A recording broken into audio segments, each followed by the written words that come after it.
YouTube was never designed to be powerful. It didn't begin as a political tool. It didn't begin as a news network. And it definitely didn't begin as a battlefield between governments and technology. It began as a simple idea. People uploading videos for other people to watch. But today, YouTube has become something very different. It is where millions of people get their news, where opinions are shaped, where narratives are built, and sometimes erased. And that reality has placed YouTube in direct tension with the most powerful government in the world, the United States government. This is not a loud war. There are no public ultimatums, no dramatic announcements. But behind closed doors, pressure is constant. So the real question is no longer, is YouTube political? The real question is, who really controls speech online? Governments or platforms like YouTube? For many years, YouTube stayed under the radar. Television handled politics. Newspapers handled opinion. Governments knew how to deal with both. But YouTube changed the equation. Suddenly, anyone with a camera could reach millions. Suddenly, narratives didn't need permission. Suddenly, information moved faster than official statements. This was not a problem at first. But as YouTube's influence grew, so did concern. Elections, protests, global crises. People were no longer waiting for press conferences. They were opening YouTube. And governments noticed that governments are built on control of information. Not total control, but structured control. Press briefings, official sources, regulated media.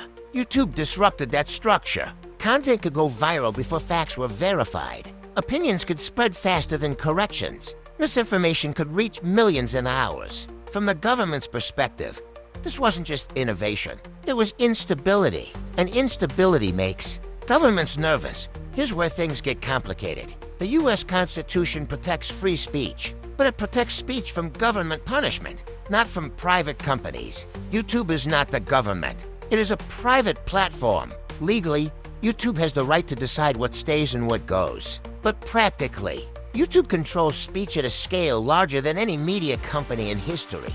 This creates a gray zone, because when a platform controls speech for billions, its decisions start to feel political. Even if they're technically legal, YouTube is constantly pressured from both sides. If it removes content, it's accused of censorship. If it allows content, it's accused of negligence. Governments demand action against harmful content.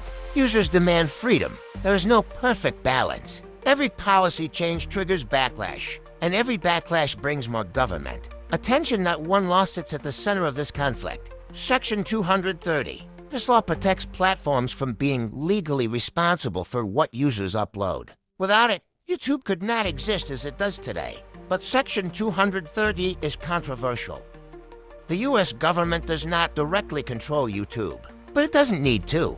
Pressure comes through hearings, public criticism, regulatory threats, policy discussions. These signals matter. Platforms listen, not because they are forced, but because the consequences of ignoring governments are severe. Despite all this pressure, YouTube remains powerful. Why? Because governments move slowly. Laws take years. Technology evolves in months. By the time regulation catches up, platforms have already changed. This speed gap gives YouTube leverage when governments pressure platforms. And platforms control speech. The risk is not obvious censorship. The risk is subtle influence. Quiet removals, algorithm changes, reduced visibility.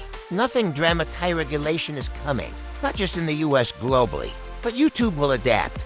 It always has. The real issue is not who wins. The issue is transparency. Because when power becomes invisible, accountability disappears. But powerful.YouTube versus the US government is not about videos. It's about influence. It's about who shapes public conversation.